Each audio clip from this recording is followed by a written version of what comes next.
Buenas, buenas. Estamos todos sin imagen ahí. Buenos lectores, los lectores. Ahí va, Buenas vamos, tardes. Laura. Buenas. ¿Cómo andan? ¿Preparándose para el verano lector? Sí, yo me Hay que voy estos aprovechar. días. Me llevo tu libro. Ah, qué bueno, qué alegría que te acompañe. O que vos me Sí, acompañes a mí, ya no sé. sí. Parece muy lindo, está muy interesante. Qué No bueno. pude ir a la presentación porque tuve un problema que nada que ver, pero me hicieron el hisopado y estaba ¿Todo bien? así en contacto. Sí, todo bien, Bárbaro. pero tenía que Bueno, estar guardada. Así que buenísimo. Si yo estoy medio guardada, acá no pasa nada, pero hoy también me hisopé, vamos a ver mañana. Tuve sí, contacto estrecho, como ahora todos estamos con contacto estrecho, así que, sí, sí, sí, sí, sí, sí. pero por ahora sin síntomas, por suerte. No, yo sabía que no era nada, pero que era un problema de mi problema de salud, pero me asusté y fui a la guardia del británico y tuve que esperar 6 horas y me hisoparon y bueno, nada, me dieron un jarabe y no tenía nada, pero bueno. Es la burocracia, la nueva burocracia de Sí, estos sí, la nueva tiempos. burocracia.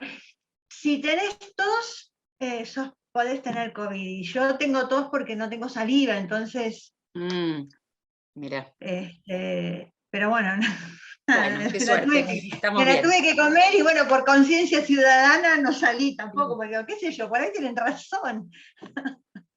Es genial cómo está cambiando el espíritu y eso se refleja en la literatura actual, ¿no? Porque vos dijiste con conciencia ciudadana, yo lo Sí, trasladé también a las novelas o relatos actuales vinculares, ¿no? De claro, parejas, etcétera. La nueva concepción, vos dijiste conciencia ciudadana, en el ciudadana. plano de las parejas es responsabilidad afectiva. Responsabilidad Antes efectiva, no mira. aparecía ese término No, en la literatura. Justo ahora yo retomé con Luisa May Alcott, retomé la lectura de sí, Mujercitas, y la verdad es que me llamaba la atención el desfasaje en relación a la subjetividad de la época, más allá de la literatura, digamos, en el sentido del estilo que prevalece y que es un clásico y que puede volver a leerse siempre. para Sin tener eso. embargo, lo argumentativo no deja de tener su anclaje. Claro, O sea, los sí, argumentos sí, tienen su anclaje. sí. No, sí, obviamente, es otra, cambia, obvio, esto Ujú. crece, se modifica y bueno, es Y en el así. caso, no sé si ustedes, de todas maneras, esta novela que nos tocó, porque por suerte yo también soy receptiva de la sorpresa, no comando, sino que recibo, Ah, así que también me sorprendo con la cajita cuando me llega, pongo la misma expectativa que quizás tienen ustedes. Y la verdad es que esta novelita, lo digo novelita no despectivamente, sino porque es una novela muy breve, de Luisa May Alcott, ay, se ve que me quedó como por el hisopado, me dejó, porque me ay, hizo un sí, efecto en la garganta cuando me hisoparon, así que sí, si de golpe tengo una carraspera, es la carraspera de la época también. sí, sí. Entonces, este pequeño libro, en realidad, es un libro bastante atípico Sí, de ella, pero atípico para nosotros, los para lectores nosotros. acostumbrados a Mujercitas, a Hombrecitos, y toda la saga que tiene que ver con la legitimación en el realismo que recibió Luisa May Alcott, porque en realidad ella venía perfilada con historias que tenían bastante que ver con el gótico o con ciertas búsquedas más oscuras. Ella no era una escritora netamente Ah, realista. Lo que pasa es que cuando tuvo el éxito que tuvo con Mujercitas, y fue un éxito un poco eh, no buscado, porque en realidad fue una novela por encargo, ¿no? A ella le pidieron un texto realista de las costumbres, de su familia, bastante autorreferido, porque Mujercitas es un relato bastante sí, autorreferido, aunque no el seno familiar desde el punto de vista eh, de, del dinero, porque en realidad la familia de Louisa May Alcott no es igual a la de Mujercitas desde el punto de vista de la cuna ideológica literaria. Sí, la configuración de sus miembros, la muerte prematura de una de las hermanas, es decir, las 4 hermanas, los padres, y ciertas maneras de relacionarse con los hombres que van acercándose al hogar. También, por supuesto, es la visión que tiene Alcott de la guerra civil. Incluso hasta se le llama la guerra civil de Alcott, por su propia mirada sobre lo que tiene que ver con la guerra y el lugar de la mujer. Porque ella, Luisa, también fue enfermera. Ella fue enfermera del ejército en Washington, en tiempos de la guerra civil, estamos hablando, por supuesto. Y en realidad, ella siempre, bueno, fue una mujer y una escritora muy particular como sujeto de, digamos, también, volviendo a la época, no muy atípica. Pero lo atípico en las mujeres del siglo XIX, un siglo complejo el siglo XIX, hasta peor que el XVIII, porque por lo menos el XVIII era el siglo de la razón, y alguna que otra mujer pudo acceder al raciocinio, digamos, al ejercicio del raciocinio, hasta fue un siglo menos pacato el siglo XIX. El siglo XIX con el surgimiento de la burguesía y toda un poco la paleta de la hipocresía, que también implicaba ese advenimiento, volvió las costumbres bastante más rígidas, prejuiciosas. Entonces, una mujer en el siglo XIX no es como Virginia Woolf abriendo las puertas del siglo XX. Y Louisa May Alcott está en Estados Unidos, tienen que pensarlo. Ella nace en el 32, ¿no? 1832, o sea que nace prácticamente como heredera, una de las herederas, por supuesto, del comienzo de la literatura norteamericana, de hombres, ¿no? Propiamente dicho. Estamos hablando de Emerson, de Thoreau, estamos hablando de Hawthorne, de Melville, pero sobre todo la influencia que ella va a recibir es a través del trascendentalismo que su propio padre va a reivindicar y a su manera ejercer.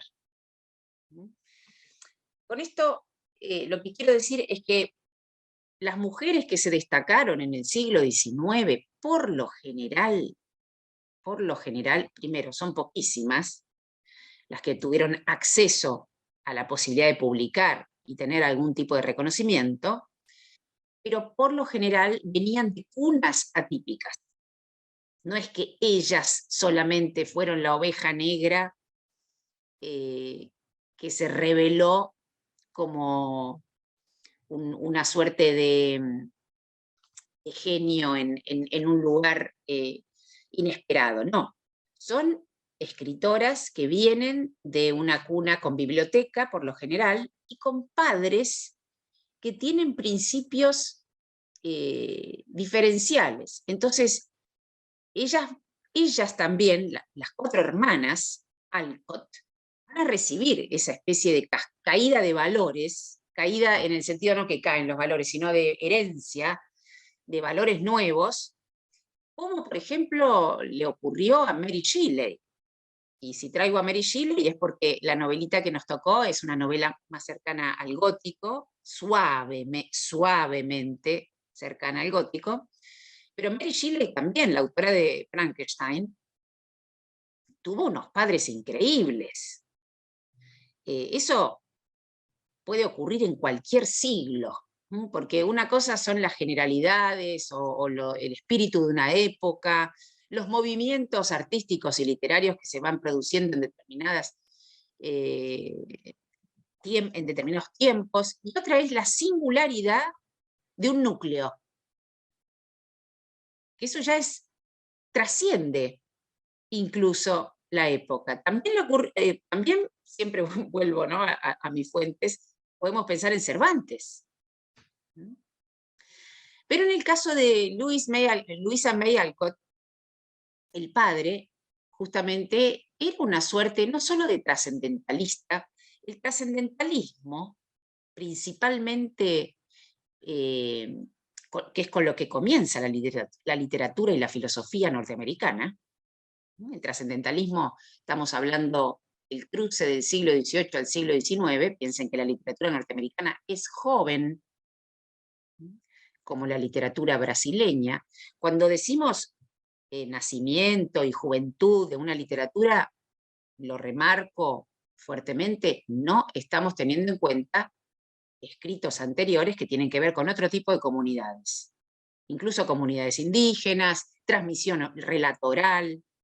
Entonces, lo canónico, por lo general, está, digamos, implica un origen que desatiende historias que no se pueden establecer. Ese quizás es el problema. Establecer significa casi decretar un origen, pero nunca el origen es el origen. Entonces, se puede pensar que el origen de la literatura latinoamericana, sin tener en cuenta todo lo que pudo haberse transmitido oralmente y escrito en distintas comunidades indígenas en Estados Unidos, comienza a fines del siglo XVIII, principios del XIX, con Emerson y Thoreau, principalmente. Ahora, fíjense qué interesante que Luisa fue institutriz de, no sé si las hijas o sobrinas de Emerson. O sea que no solamente ella va a estudiar los textos que implica el trascendentalismo, sino que también va a estar muy cerca afectivamente y laboralmente. Porque el padre de Luisa fue un utopista, que quiso incluso hasta fundar una comunidad, no digo vegana, como sería en estos tiempos, pero sí una comunidad más cercana a las hortalizas, a la relación directa con los cultivos. Tenía un nombre, ahora me olvidé, pero que fracasó, y ese fracaso, que es otra característica no menos interesante, porque, por ejemplo, a Simone de Beauvoir también le pasó. ¿Qué ocurre cuando un autor, o en este caso lo voy a hablar de la propia Luisa, tiene una cuna muy próspera, muy pródiga de literatura? El padre no hacía más que darle libros, la madre le contaba muchísimas historias de brujas, la madre le dio relatos de las brujas de Salem.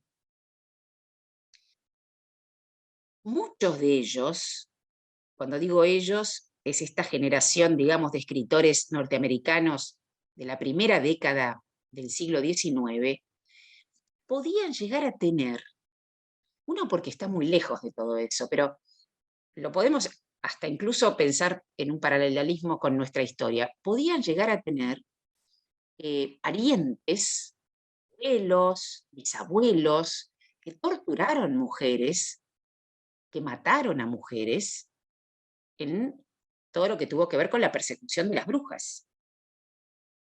Es como, bueno, la Argentina, lamentablemente también, uno puede tener abuelos, padres que participaron en situaciones verdaderamente oscuras en nuestra historia.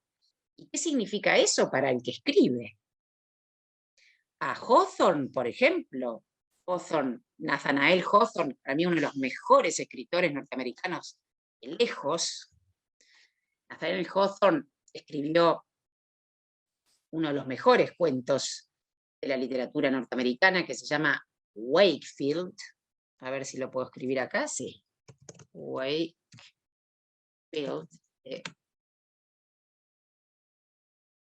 Mal a veces yo. Hawthorne. Ahí fue. O La letra escarlata, una gran novela, de la que hay también película, hay una novela de un escritor argentino que es muy buena, que le responde a Wakefield de Hawthorne, que es de Eduardo Berti, y se titula La mujer de Wakefield. Hawthorne tenía un abuelo que participó en la quema de brujas, y eso le oscureció muchísimo su visión de mundo y su escritura. Y ella también tenía Alcott en su familia, y por eso su mamá le transmitía las historias de brujas. Ahora, cuando dije antes la cuestión del fracaso, vean qué interesante es esta herencia. No estoy hablando que la herencia determine la obra, pero de algún modo me gusta situar a esta autora tan particular, que es Louisa May Alcott. Ella recibe todos estos incentivos para ser una escritora, porque el padre ya la consideraba, entre comillas, alocada, como la Joe de las 4 mujercitas. Obviamente ella se identifica con Joe, de las 4, pero una vez que el padre fracasa con sus proyectos naturistas de la época, que eran bastante habituales, no solamente él, que tenían que ver con el trascendentalismo, una manera de concebir la tierra, la naturaleza. El trascendentalismo justamente de eso se trata, ¿no? Digamos, no es el trascendentalismo del ser humano desde el punto de vista religioso, sino que es el trascendentalismo de la religión a través de la naturaleza. Los trascendentalistas todos tienen una observación impresionante de la naturaleza. Son preciosos los textos, por ejemplo, de Emerson. Emerson tiene un libro que se llama Nature, que es el libro más importante de Emerson, y es como la Biblia fundacional de la literatura norteamericana. El propio Thoreau, vieron que de Thoreau se habló bastante en los últimos tiempos por cuestiones políticas. Perdón que me vaya por las ramas, pero es la cuna de Louisa May Alcott. Con el auge de los libertarios, que es muy importante desde el punto de vista de lo que ocurrió como novedad política entre los jóvenes, sobre todo, uno de los autores que reivindicaban los libertarios es Desobediencia Civil, de Thoreau. Lo que pasa es que es como siempre, puede haber un autor y es leído por distintas vertientes. No es que Thoreau era un libertario, aunque lo era, la palabra libertario fue cambiando de asignación, y no es lo que hoy refiere a libertario. Suele ocurrir eso con las palabras, van pasando de mano en mano y se convierten en lo que cada grupo necesita decir. Entonces, el padre tiene este afán y fracasa. Entonces, Luisa se queda, digamos, con todo lo que recibió, pero al mismo tiempo en penurias económicas, teniendo que ayudar a la familia. Entonces, es una muchacha con muchos recursos, en otro plano, para vérselas con la falta de recursos. Y ella misma decidió, como les dije antes, ser enfermera, costurera, escritora, pero escritora laburante, no escritora a lo Flaubert, añorando la aristocracia como añoraba Flaubert. Es uno de mis autores predilectos, lo digo simplemente en el contexto histórico de Flaubert. Y entonces ella empezó a escribir por encargo para revistas, para periódicos, relatos breves, y como venía de lecturas, para ella fueron muy influyentes. Por ejemplo, Louisa May Alcott era una gran lectora de Goethe. Que uno dice, lectora de Goethe, bueno, lectora de Goethe, y uno lo puede entender. Y sobre todo si combinamos nuestro librito, la cajita, con Mujercita. No, este es Nabokov, que quería decirles algo de Nabokov después, con Mujercitas. Porque aquí tenemos la combinación justamente de texto por encargo y su propio gusto como heredera de Goethe. ¿Por qué digo como heredera de Goethe? El tema es que con Goethe, el gran escritor romántico alemán, autor del Fausto, tenemos muchísimos libros, porque Goethe escribió muchísimos libros, pero podemos tomar principalmente el Fausto y otro más, dos, que son importantes para Louisa May Alcott. Fausto, ella va a escribir un librito muy interesante, ¿cómo se llamaba? Ella, Louisa May Alcott. A ver, yo lo tenía por acá. O no sé si dice en nuestro propio... no sé si está... bueno, acá lo tengo yo. Un libro que se llama Un moderno Mefistófeles. Un moderno Mefistófeles. Donde ella va, en vez de Fausto, el pacto con el diablo que establece Fausto, que no hayan leído la novela, supongo que siempre es un mito que funciona culturalmente, por transmisión cultural, ella va a ubicar un poeta que quiere pactar con el diablo. Entonces, por un lado tiene esa herencia de Goethe desde el punto de vista gótico. Cuando decimos gótico, tenemos que pensar en el gótico, principalmente el gótico es europeo. El gótico del siglo XVIII es europeo. Surge incluso en el siglo XVIII, surge el gótico con Horace Walpole. El castillo de Otranto es la marca de origen del gótico. El castillo de Otranto, 1770, por ahí debe andar. Después fueron apareciendo, fue creciendo el gótico. El gótico deviene del romanticismo. Es el gesto romántico del desesperado llevado a los fantasmas, la oscuridad y los escenarios típicos del gótico, pero sobre todo estamos hablando de Alemania, de Inglaterra, siglo XVIII. Ahora, ella es lectora de todos esos autores. Ella es una escritora de mediados del siglo XIX, y piensen, una autora de mediados del siglo XIX está leyendo literatura de fines del siglo XVIII.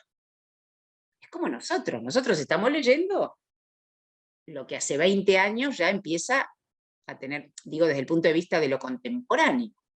Para ella lo contemporáneo tiene que ver con los estertores del gótico europeo que van llegando a Estados Unidos. Pero por otro lado, Goethe tiene un librito que es muy importante porque es, de nuevo, relativizo los orígenes, pero se lo considera el origen de la novela de iniciación, del...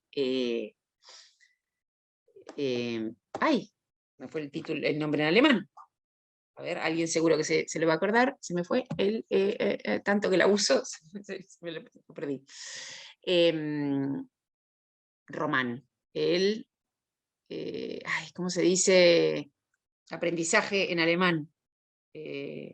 Bildungsroman. El Bildungsroman. El Bildungsroman es la novela de iniciación, la novela de aprendizaje. Así como el género policial nace con Edgar Allan Poe, y así como hay ciertos géneros que tienen un autor referencial que les da origen, el género, si se lo puede llamar así, el Bildungsroman, se lo voy a escribir, Bildungsroman, que sería novela de aprendizaje o de iniciación o de formación, todo esto, nace con los primeros años de aprendizaje de Wilhelm Meister. Los años de aprendizaje según las traducciones, de Wilhelm Meister. Esa es la primera novela de iniciación, escrita por Goethe. Escrita por Goethe. Para que ustedes sepan otros ejemplos muy fáciles, el retrato del artista adolescente de Joyce, todas las novelas de Hermann Hesse, El cazador oculto de Salinger, El juguete rabioso de Roberto Arlt. Bueno, cuando hay en general un adolescente que se inicia. En general es un adolescente, o varios adolescentes, pero digo, es la etapa de la transformación adolescente. Puede haber novela de iniciación en infancia y en adultez, pero si tenemos que ver una tendencia, suelen estar protagonizadas por adolescentes, porque es la época de la transformación. Y en el caso de Louisa May Alcott tenemos justamente libros góticos que vienen del Fausto y otros atisbos románticos de Goethe, y libros de iniciación, nada menos que Mujercitas. Es un importantísimo libro de iniciación. Va a escribir otros después, más allá de hombrecitos. Va a escribir un libro de 2 mujeres, una de ellas basándose en la hermana que fue pintora, pero no tuvo tanta repercusión como el increíble impacto de Mujercitas. Además, releyéndolo, lo retomé hace poquito, es un libro que comienza, la trama de Mujercitas, yo no me acordaba, comienza exactamente en nuestra época. Miren el comienzo de Mujercitas, no sé si lo recuerdan, porque siempre los libros se van deformando con todas las versiones cinematográficas. Esperen que les quiero compartir nada más que las primeras líneas. Parece de esta época en relación al índice de pobreza. Sin regalos, la Navidad no será lo mismo. Ser pobre es horrible. Así empieza Mujercitas. Yo no me acordaba, o sea, me acordaba de toda la historia de ellas, pero bueno, y sigue toda una discusión sobre la pobreza y la Navidad. Y un recurso que me gustó, que también es un recurso que es muy del siglo XIX y del despunte de la novela realista. Vean cómo dice un poquito más adelante: dado que a los jóvenes lectores les gusta saber cómo son los personajes, haremos un inciso para describir a las 4 hermanas que tejen en la penumbra de una tarde de diciembre, mientras fuera la nieve cae mansa y en el interior crepita alegremente el fuego del hogar. ¿No? Esta idea de conectarse con el lector y decir, bueno, ustedes siempre quieren saber cómo son los personajes, quiénes son los personajes, vamos a hacer un espacio para que reciban esta información. Que eso es muy propio de la novela de realista. Y ahí, así como antes les hablé del gótico, que toman los norteamericanos, pero que los norteamericanos van a practicarlo mucho más originalmente en el siglo XX, de una manera nueva. Estamos hablando, y eso ya es casi un invento norteamericano, que va a ser muy influyente en todos los escritores del realismo mágico nuestros, se llama el gótico sureño. El gótico del Deep South, ¿no? Que por supuesto donde está Faulkner, y algunas de las chicas que nos tocó leer, creo, por aquí, incluso Joyce Carol Oates es una heredera de aquel gótico sureño de la primera mitad del siglo XX. Pero con Louisa May Alcott estamos en Estados Unidos, ya pasando la segunda mitad del siglo XIX, aunque ella empieza a escribir antes, pero piensen que estas novelas y la que recibimos son segunda mitad del siglo XIX, y ella entonces está escribiendo no solo porque tiene el don de la escritura, sino también porque se está ganando la vida. Y esta novela que leímos, no sé qué les pareció a ustedes, a mí me pareció muy entretenida, muy de la época, muy entretenida. Ella no dudó, cuando escribía este tipo de novelas, en usar seudónimos, pero a diferencia de sus compañeras en el otro lado del mundo, de las hermanas Brontë, que estaban escribiendo paralelamente, más o menos corresponden las épocas, quizás un poquito más tarde las Brontë, pero las Brontë, que tenían su gótico, estaban en Inglaterra, usaron seudónimos de hombre. Louisa May Alcott usó todos seudónimos de mujeres, salvo para algunas que usó de hombres, creo que para algunas novelas de suspenso que no trascendieron, pero usó de hombre.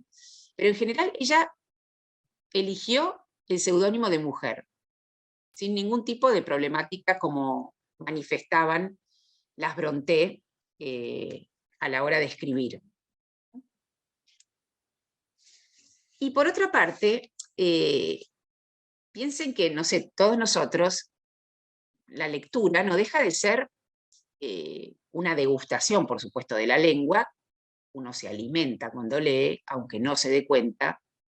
Está, así como uno cuando hace gimnasia siente que los músculos después tienen otra tonicidad, el flujo de palabras, de cadencia, la poesía que ingresa, la elaboración de ciertos temas, no deja de ser una gimnasia simbólica para nosotros, digamos, los que andamos por el mundo instalados en el lenguaje. No nos queda otra que expresarnos, y la lectura es un ejercicio fabuloso para la expresión. Entonces, esta novela forma parte de nuestros nutrientes, también de aquellos que tienen que ver con el entretenimiento. No solo estamos vislumbrando una lengua, viendo cómo se modifica un género, no. También nos estamos entreteniendo con una novela que por lo menos a mí me resultó muy entretenida, no sé, a ustedes. Me gustó esa suerte de enigma que siembra al comienzo y que lo sostiene hasta el final. Si bien uno puede andar sospechando, desde el punto de vista romántico era bastante obvio que Paul y Lillian iban a terminar juntos, pero no sabíamos bien de qué se trataba esa especie de ficha negra del padre. Y en estas novelas que tienden al gótico suavemente, siempre hay una cuestión de herencia, de linaje, de secreto, el intruso, que suele ser el no deseado, pero que al mismo tiempo forma parte. En Cumbres Borrascosas, de Emily Brontë también, Heathcliff, el gran protagonista, varón de Cumbres Borrascosas, es un no deseado, pero que de alguna manera forma parte de la familia. Y en este caso se mantiene el secreto de Helena hasta el final, pero hay un secreto no revelado que se lo llevan a la tumba, literalmente. Eso me resultó gracioso. ¿Dónde está la carta que revela, digamos, el origen de esta chica que viene a reclamar su nombre y su pertenencia? Por eso el gótico ahí está también mezclado con problemáticas de enigma y de maldición familiar. Quien en la Argentina practica un gótico suave, que a mí me resulta interesante, no voy a decir porque no es suave, que Mariana Enríquez, que ahí es un gótico más evidente, pero así, más delicado, diría, y acaba de recibir el premio municipal, que es un premio muy importante aquí en la Argentina. Lo recibieron la semana pasada Daniel Goebel, Hernán Roncino, ¿cuál era el cuarto? El tercero, que no me acuerdo, y Esther Cross. ¿Qué premio, perdón? El premio municipal. Es un premio muy importante porque es una suerte de premio vitalicio también. María Negroni. María Negroni, otra, bueno, ya con el apellido, María Negroni, fíjense, le hizo honor a su apellido y se dedica al gótico, María. Sobre todo como ensayista, tiene muchos ensayos sobre el género gótico, sobre Mary Shelley, pero quien realiza ficciones ligeramente góticas, ubicándolas en algo parecido a esta novela, que justamente le iba a decir, que no creo que la haya leído, pues es una novela muy poco leída, la que tuvimos la oportunidad de leer aquí, es Esther Cross. Esther Cross busca ficciones familiares donde hay secretos, donde hay herencias malavidas. Le gusta mucho trabajar con grupos, digamos, endogámicos complicados, pero también tiene una, ¿cómo se llama ese libro de cuentos tan lindo? ¿Cómo era el nombre del edificio? El Cavanagh, que es un libro de Esther Cross muy bueno, de cuentos. Y tiene una que se llama La telaraña, no, la telaraña, algo con la araña. Y la araña es un poco el símbolo de lo que se teje entre generación y generación. Y esta novela que tenemos aquí, además, tiene una frase que la repite en varias ocasiones el personaje principal, podríamos decir que es el personaje principal, Paul. Él dice: moldear la propia fortuna. Moldear la propia fortuna. Que tiene doble sentido. La fortuna en el sentido de lo que se gana, lo que se obtiene, de lo que se vive, y la fortuna en el sentido más, digamos, del futuro mismo, de la suerte, del destino. Cómo hacerse cargo del destino. Y esta novela plantea, no sé qué les pareció a ustedes, ahora me gustaría dejar de hablar y escucharlos también, esta idea, sobre todo el final, porque es una novela donde vemos a un personaje que lleva una risa medio sardónica, que está tratando de conseguir una carta que va a modificar evidentemente su inserción en el mundo y la de Elena, pero en el medio se produce una suerte de modificación de este afán imperioso del protagonista por el vínculo y la sorpresa que adviene con este vínculo de tenerlo en cuenta, de alojarlo, y a último momento él quiere desistir y no lo deja Elena. Pero ella también pega una vuelta al final, en la última página, rapidito ahí, Louisa May Alcott, que bueno, son tiempos de finales felices. Ella en particular es una autora y en eso quizás es un poco naif, ¿no? Porque tiene la tendencia al final feliz. Pero bueno, no está mal tampoco el happy end de vez en cuando. Pero bueno, es una vuelta que hace al final interesante también, ¿no? Por otro lado, hay otro tópico en esta pequeña novela, que por supuesto está muy desarrollado en Mujercitas, en Hombrecitos y en un par más, que es la idea de ser niña y ser señorita, que es lo que se pierde. ¿Qué es lo que se pierde? ¿Y cuál es la ilusión que se sostiene? ¿Qué es lo que se pierde y cuál es la ilusión que se sostiene? Lo que se pierde, por lo menos aquí dicho, en esta novela que estamos leyendo, ¿no? En Mujercitas, es la facilidad de mostrar los sentimientos de una niña. La niña dice lo que quiere, la niña se manifiesta alegremente. Cuando tiene 13, vieron que la novela empieza que ella tiene 13 y él tiene 17. En esos 13, que ya 13 es bastante avanzadito, pero bueno, pongamos que es una niña, se manifiesta. Justamente tiene el candor, la frescura, la espontaneidad. de acercarse y de no, digamos, temer. Mientras que cuando ya la vemos de 18 o de 17, entra, digamos, en una suerte de trama especulativa, donde no puede manifestarse en tanto niña.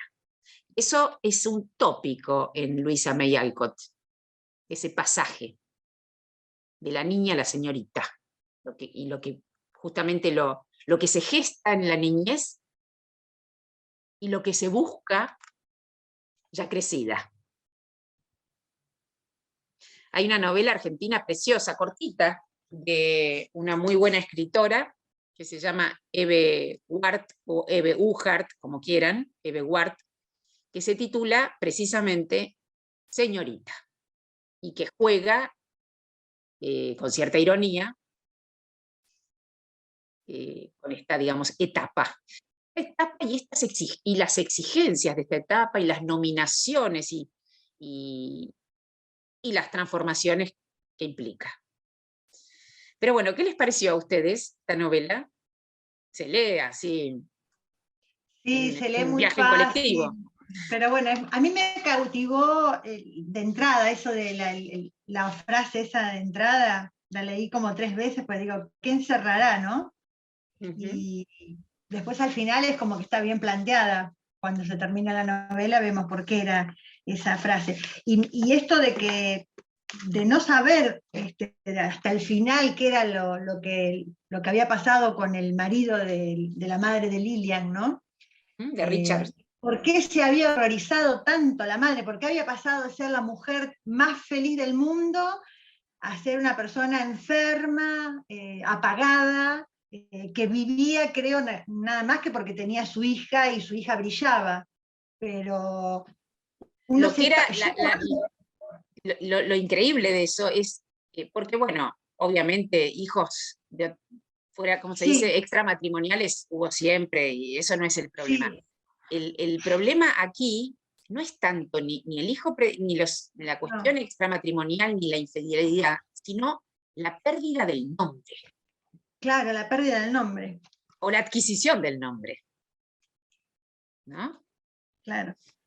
Y mantiene al lector hasta el final en eso, porque no sabemos hasta el final qué fue lo que pasó en ese escritorio donde él después murió, qué fue lo que él le escribió a la mujer. Exactamente. Eso me parece maravilloso. Obviamente que como gótico, es como vos decís, si lo comparo con un gótico de Mariana Enríquez, me río, pero está, a mí me gustó, claro. O sea, pero está bien construido. O del gótico andino, tiene... como, claro, el gótico andino de Ampuero, de Ojeda, sí. Bueno, es como, digamos que es de Jardín de Infantes, pero me encantó cómo está. Igual cómo se nota el oficio, se nota la escritora que sabe mantener, más allá de cuestiones de la época. Hasta el final te tiene así. Yo decía, bueno, tengo que terminarlo porque no quería dejarlo, porque digo, ¿qué pasó? ¿Qué pasó, no? Cuando decía, bueno, 4 años después Lilian se estaba convirtiendo en una mujer encantadora, wow, dije, acá pasa algo. Sí, me pareció, la verdad me gustó mucho, y me atrapó mucho de la entrada con esa frase. Aparte me enamoró la tapa, es un cuadro magnífico, no sé, me encantó. Precioso. No, y por suerte esta es una muy buena editorial, funambulista, y trae, por ejemplo, a mí me encanta cuando las solapas son solapas un poquito más elaboradas, trae hermosas, toda la historia. Y el señalador, todo. Sí. Preciosa, es para coleccionarla, sí, hermosa, hermosa. Pero bueno, es entretenida entretenida e inteligente, aunque tiene ribetes cursis, porque Louisa May Alcott los tiene. Mujercitas es una novela que si bien deslumbró, antes cuando yo decía el fracaso de los padres que le produjeron a ella, digamos, la necesidad de trabajar y de ubicarse como una escritora potente, le pasó, por ejemplo, a una gran admiradora de Louisa May Alcott, que le cambió la vida, a ver si adivinan quién. Bueno, a muchos les debe haber cambiado la vida, pero a Simone de Beauvoir. A Simone de Beauvoir le encantaba Mujercitas, y Simone de Beauvoir también tuvo una problemática parecida, un padre muy Sí, nutriente, pero después tuvieron una pérdida económica brutal, y Simone de Beauvoir, con todas esas herramientas, tuvo que salir a trabajar y eso hacerse una... se ve claro en Las Inseparables, cuando están las Sí, cartas con... sí. Bueno, en Sí, Memorias de una joven formal, de Simone de Beauvoir, aparece, si no me equivoco, ahí aparece su pasión por Mujercitas de Luisa May sí. Alcott. Ujú. Bueno, ¿alguien más? ¿Comentarios sobre esta pluma decimonónica? A mí me hace acordar también a cómo yo leía, por ejemplo, a Agatha Christie. Y Agatha Christie uno dice, ah, Agatha Christie, uno Sí, tras otro. Pero Agatha Christie se las Agatha trae, ¿eh? Christie, Vuelvan a leer sí, 10 Indecitos. Es heavy, 10 Indecitos. es heavy, sí, Sí, sí, sí, sí, es sí, oscuro, es oscuro. es oscuro, sí. Pero Es tienen, un policial oscuro, digamos, ¿no? sí. Yo Agatha Christie la leí más que nada en inglés, pero Mm. Pero también es una este, gran constructora de sí, historias sí, veloces, sí, que a veces se las descalifica por justamente la velocidad de lectura que implican estas historias, ¿no? Uno las pasa así rápido porque están muy sí. bien construidas. Ujú. Sí. ¿Alguien más por ahí? No, Comen- a mí Silvia me generó mucha intriga cómo está reflejada esta pérdida de una identidad, pero cómo está a Mm, la vez resguardada en los cuerpos, ¿no? En los Ujú. cuerpos, ya sea de la persona, de Richard, en su propio, digamos, cuerpo en la tumba y adentro particularmente, como vos decías, pero también en el cuerpo de ella, ¿no? Porque, digamos, la llave está entre su pelo. Entonces, digamos, como... ahí hay como ya esos secretos que llevamos producto de la identidad y están como adosados a lo que somos, ¿no? Me Está pareció bueno como eso. muy gráfico eso, muy gráfico, que después, bueno, obviamente se manifiesta en el mundo a través, no de esa identidad concreta, pero sí de lo que cuesta desprender alguna historia de los cuerpos de las personas.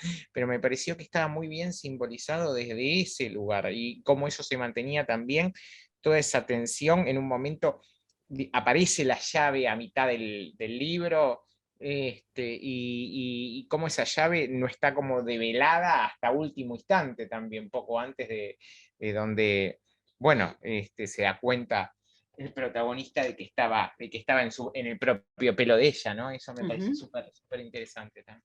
Sí, está buena la idea del cuerpo y el secreto, ¿no? Sí, me parece Claro. buenísimo. Sí, sí, sí, También pensemos que Elena, que no tiene nombre, es ciega, ¿no? mm, O sea, realmente en el cuerpo están las marcas sí, de lo que no, de lo que se perdió o de lo que se puede llegar a conservar. ¿Mm? sí, sí, sí, sí, ese cuerpo que aparece con las gotas del gótico, con algunas apariciones, estas posibilidades del fantasma, Del digamos. fantasma, sí. Sí, Ujú. sí, sí. Eso me El parece. juego casi, pero es un juego, ¿no? No llega a fantástico, es más, es un juego en un Tal cual. punto. Sí, sí, sí, sí, sí, tal cual. Y más por ahí. Yo al principio pensé que el secreto que encerraba a Poe era más siniestro, o sea, que era algo como que venía a matar a alguien, no sé, algo más solo, digamos, ¿no? Después, cuando la encontré en la fiesta y no la reconoció, me quedé como pensando, pero no, la verdad no me resultó fácil, o sea, no es que lo adiviné el final, para nada, o sea, qué era lo que él venía a buscar, no, Lo que pasa es que no, nosotros tenemos la mente mucho más retorcida. Entonces, cuando sí, leemos este claro, libro, decimos, uy, ahora le hizo, imaginamos lo peor. Pero claro, sí, estamos en el siglo XIX, no claro, va a sí, pasar. sí, sí, sí, sí, De sí, todas sí. maneras, bueno, después en el gótico se suma Drácula de Bram Stoker. Bueno, Sí, sí, el obvio. primer Bueno, pero Drácula no es de también Bram puede Stoker. pasar un asesinato, cosas así, ¿no? Porque tenemos este libro de, ¿cómo se llama? De Margaret Atwood, que es de la vida de una mujer real, que se hicieron una Sí, pero es miniserie. actual. pero es actual. Exacto. Por eso te Sí, digo. sí, no sé, debe ser del siglo XX, calculo, ¿no? Por No eso sé te qué año digo. era que Sí, vivía sí, sí. esta mujer, que estuvo presa, ahora no me acuerdo el nombre. Pero de todas maneras lo que quiero decir es que lo truculento o es, fíjense, de siglos anteriores, de relatos Claro. medievales. Por algo el gótico retoma el medioevo como temática. El gótico suele retomar el medioevo como temática. Entonces, Claro. la truculencia está más en siglos anteriores o ya en nuestro siglo XX, XXI, pero en el XIX se pone más pacato, como les dije al principio. Sí. Pero la destreza igual de ella es impecable. Sí, es maravilloso. Es muy buena, la verdad que es muy buena. Yo hacía mucho que no las leía y la verdad que sí, muy buena, muy buena. Muy buena. Bueno, quizás para la próxima veremos qué nos ¿Qué ibas toca. a decir? ¿Qué ibas a decirnos de Nabokov? De Nabokov no, porque justamente cuando les decía que uno puede elegir leer todo tipo de propuestas, mientras para mí siempre, digamos, el filtro de la lectura, más allá de lo temático, es la lengua. O sea, si es una lengua que no alcanza, digamos, el arte, porque para mí finalmente la literatura es Claro. una experiencia artística, es fundamental la estética de lo que se lee. La estética no significa Claro. que tiene que ser No. bello, ¿no? La estética es un tipo de conexión. Estaba revisando dos autores que a mí me resultan muy simpáticos para entender esta posible diversidad de lecturas y cuáles serían un poco los parámetros de qué leer, hasta dónde. Nabokov tiene, por ejemplo, un decálogo del lector, que es muy interesante, lo pueden encontrar en el libro. Vieron que Nabokov era muy caprichoso, el autor de Lolita, a la hora de hacer sus clases. Él fue profesor durante mucho tiempo en universidades norteamericanas, y hay 3 o 4 libros de él sobre las clases que dictó en Estados Unidos. Y en el curso de literatura europea, y son todos muy arbitrarios sus textos, por ejemplo, cómo destruye al pobre Dostoyevsky, Guillermo Sacomano lo quiere matar. Pero, sin embargo, es muy interesante porque es muy inteligente. Y en el curso de literatura europea, que es uno de los tomos, al principio, antes de hablar, muy interesante porque habla de los grandes escritores europeos, Flaubert, Proust y unos cuantos más. Antes de ello, hace un test, Nabokov, ¿no? Y el test es, a ver, se los hago a ustedes, a ver qué tal. Uy, ahí alguien escribió algo bien largo y no lo... A ver, me interesaría verlo. No, Silvia, es parte del curso de literatura europea, en Nabokov, que dice que justamente comienza en una parte cuando Ahí dice está. la literatura no nació el día en que un chico llegó corriendo del valle de Nyardental gritando el lobo, con un enorme lobo gris pisándole los talones. La literatura nació el día en que un chico llegó gritando el lobo, sin que le persiguiera ningún lobo. Y Está ahí, buenísimo. Es eso así como la gran definición. exacto. Pero además, ya que estamos aquí también entre lectores, en relación a la lectura, pregunta en este mismo libro, ¿qué cualidades debe tener uno para ser un buen lector? Y va a ofrecernos, se las voy a leer, 10. Obviamente de esas 10, no todas, solamente 3 son válidas para Nabokov, pero yo voy a leer las 10. 1. Es muy americano, piensen que está en una universidad norteamericana. 1. Debe pertenecer, la primera a un club de lectores. 2. Debe identificarse con el héroe o la heroína. 3. Debe concentrarse en el aspecto socioeconómico. 4. Debe preferir un relato con acción y diálogo a uno sin ellos. 5. Debe haber visto la novela en película. 6. Debe ser un autor embrionario. 7. Debe tener imaginación. 8. Debe tener memoria. 9. Debe tener un diccionario. 10. Debe tener cierto sentido artístico. En realidad, Nabokov elige 4, no 3, me confundí. Más allá de lo que cada uno haya elegido o pensado, digo lo que Nabokov subraya. Dice así primero: los estudiantes se inclinaron en su mayoría por la identificación emocional, la acción y el aspecto socioeconómico.